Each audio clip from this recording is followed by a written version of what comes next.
Hello hi రైతు సోదరులారా, ముందుగా మన రైతు కోసం మీ సీను యూట్యూబ్ ఛానల్కి అందరికీ నమస్కారం అండి.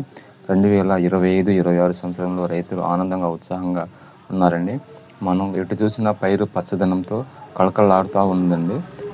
మనకి ఈ సంవత్సరం కరువు ఛాయలు బాగా కమ్ముకున్నట్టున్నాయి. సో చూడండి, ఈ పొలంలో మనకు ఎటు చూసినా కానీ, అంటే ఇది బొల్లాపల్లి మండలంలో గుణపాడు గ్రామంలోదండి. ఈ రైతు లాస్ట్ ఇయర్ ఒక ఎకరాకు 170 క్వింటాల దాకా పచ్చికాయ కోసారండి.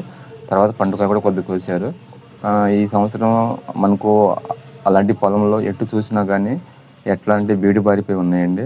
కనీసం గడ్డి కూడా మొలక రాని స్టేజ్లో ఉంది. చూడండి, పచ్చికాయ వెరైటీ ఇది. లాస్ట్ ఒక రైతుదండి, ఇది 3 ఎకరాలది. ఆయన 380, 390 క్వింటాల దాకా కోసారండి. సో ఇప్పుడు ఆయన పండించిన లాస్ట్ ఇయర్ ఆ రైతే కాదండి, మనకు ప్రతి రైతు లాస్ట్ ఇయర్ మంచి ఈల్డింగ్, మంచి దిగుబడితో ఆనందంగా ఉన్నారండి. బంగారం పండించిన పొలంలోనే ఈ సంవత్సరం బీటి భూములు కూడా మారిపోయినాయి. కనీసం ఎటు చూసినా గడ్డి పూచు కూడా రాని స్టేజ్లో ఉందండి. అంతటి కరువులో ఉంది మన బొల్లాపల్లి మండలం. అందులో చూడండి, ఈ విలేజ్ గుమ్మనపాడు రేంశల విలేజ్లో మనకు దాదాపు 7,000 ఎకరాల దాకా మిర్చి వేస్తారండి.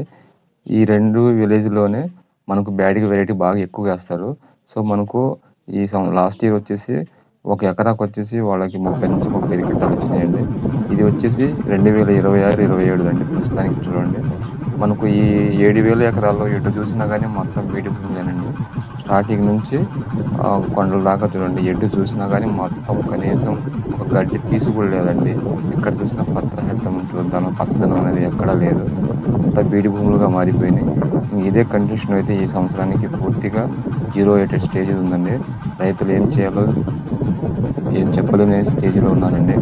సో మనకు ఏదైనా సరే వర్షాలు బాగుపడి మళ్ళీ ఈ భూములు పచ్చటి భూములుగా మారి పంటలు బాగా పండాలని మనం కోరుకోవాలండి. చూడండి, ఇలాంటి నేలలో ఇట్లాగ అయిపోతే రైతు ఏం చేయాలనేది స్టేజ్లో, ఏం చేయలేని స్టేజ్లో ఉన్నారండి. ఇటు చూసినా అంతేనండి, అంత బీడి భూములాగానే ఉంది. పైరు పండే స్టేజ్ ఏం లేదండి. కనీసం ఒక నారుమడి కానీ, లేదంటే ఏదన్నా చూద్దామన్నా పత్తి కానీ ఏమీ లేదండి. మొత్తం మిర్చి నమ్ముకొని ఉన్నారండి. ఇందులో ఇప్పుడు దాకా అయితే వర్షాలు ఏమీ పడకుండా ఉంది. సో మనం ఈ సంవత్సరం రైతులు ఏం చేయాలో ఏం చేయకూడదో ఏం అర్థం కాని స్టేజ్లో ఉందండి. చూడండి, మీకు ఒక అవకాశాన్ని బట్టి, అంటే వర్షం ఉంటేనే, బోర్ వాటర్ వస్తేనే వేయండి, లేదంటే ఆపుకోవడం మంచిదండి. వీటిలో చూడండి, ఎటు చూసినా బోర్ అనేది రావట్లేదు. నీళ్లు పూర్తిగా రాకపోవడం వల్లే ఇదంతా ఖాళీగా ఉందండి. ఈ సంవత్సరం మన మండలాన్ని కరువు మండలంగా ప్రకటించాలని